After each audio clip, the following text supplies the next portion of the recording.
Hi everyone, Jennifer Blevin-Smith with Integral Clinic Solutions, and you're watching my YouTube channel, Navigating the Business of Medicine.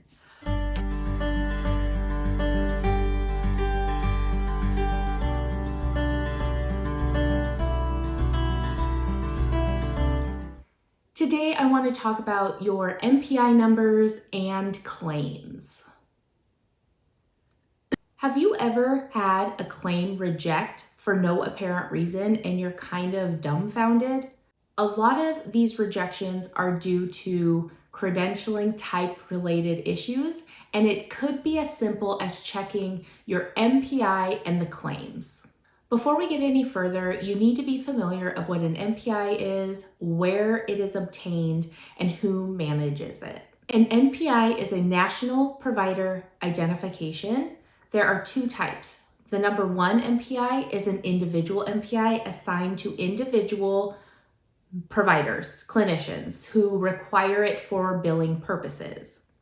An NPI 2 is for groups. It's assigned to like a business or a practice. The NPI numbers are obtained and maintained through NPPES.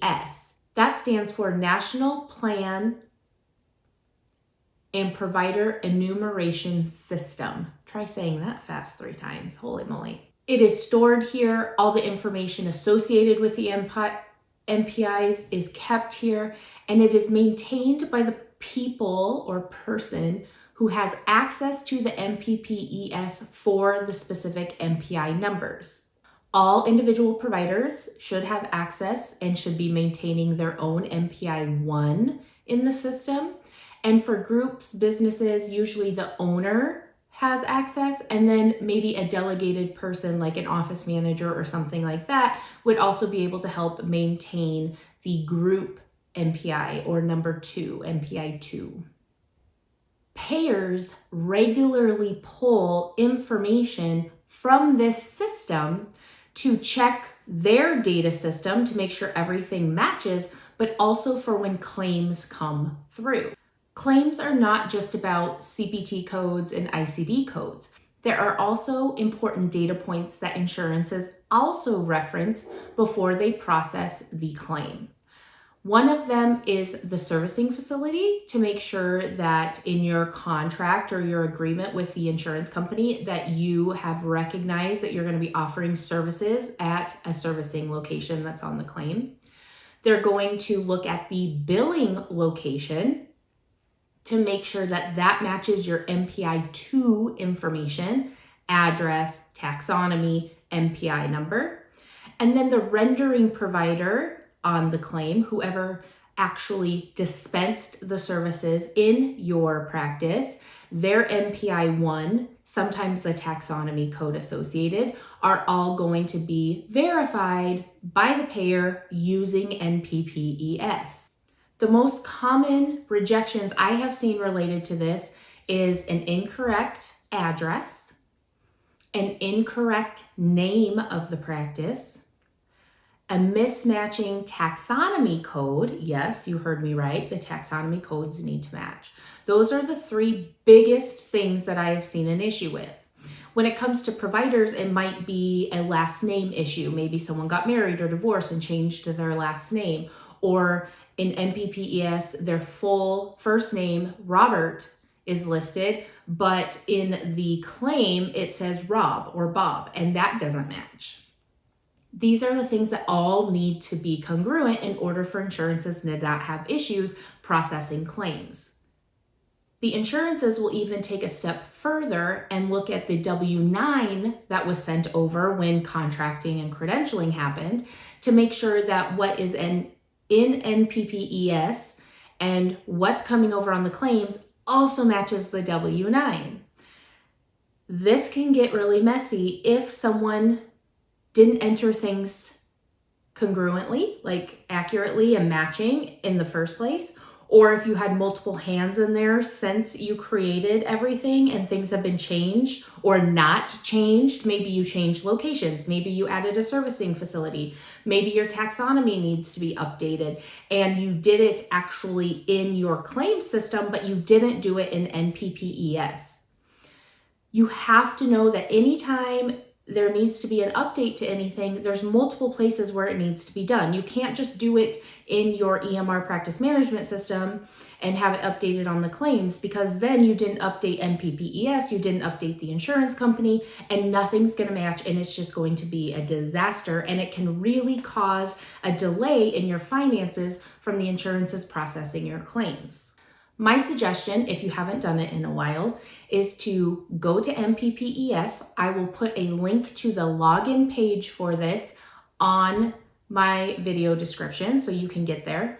I will also put a link to the NPPES lookup page. You do not need to log into anything. It's public information. You can search by business name, you can search by practitioner name, state, there's a bunch of different combinations. If you have NPI numbers, you can search by NPI, and it will pull up what is in the system. You don't need to log in. Again, this is nice. I use it all the time. It's one of the bookmarks I use most often on my computer. And you need to go in, you need to look and see what the billing address is affiliated, make sure the name is correct, it's spelled correctly. If there's a DBA, it's listed or not listed, depending on how you want it. The taxonomy codes associated to it. Make sure your tax ID number information also matches what's in NPPES. So however your tax ID is registered with the IRS matches what's in NPPES. Check all of that together. Check all your rendering providers as well, their individual NPIs, make sure that all looks good. If you don't know when the last time this was all checked and verified, you need to do it sooner than later, and somebody should be on top of this at least once a year. Also note that the billing address can be different than the practice address. However, you need to have both of those listed if you have two separate ones. If you notice discrepancies, if you notice things that need to be fixed, if it's for the group information and you have access as a user to fix that, you log into NPPES. It's very straightforward and easy. You click on the NPI you want to update. There's an edit button or like a pencil, and you just go through the sections you want to update. It takes 24 hours, probably not even that long, honestly, for the system to update, and then you will be good to go. Everything should match. If something is incorrect for an individual provider, if you are not able to work on their behalf and you don't have permissions in NPPES to do it, either you need to ask them to grant you permission so you can do it, or you need to ask the provider to do it and ask them to do it within a timely fashion. Again, it only takes about 24 hours for it to all update and reflect on that public lookup screen. One step a lot of people forget when they do this is that they also need to contact the insurance companies and update it with them as well. Even though they do reference the NPPES information, and even if your claim information matches NPPES now, the insurances kind of have a locked in data point for your practice and your practitioners, and they need to also go in and manually update everything. So it's not just good enough to stop at the NPPES update. You need to contact the insurances as well and ask them to do that on their side too. You need to send an updated W-9 form as well, and make sure CAQH is all matching the same information so everything is congruent. Again, everything needs to match exactly.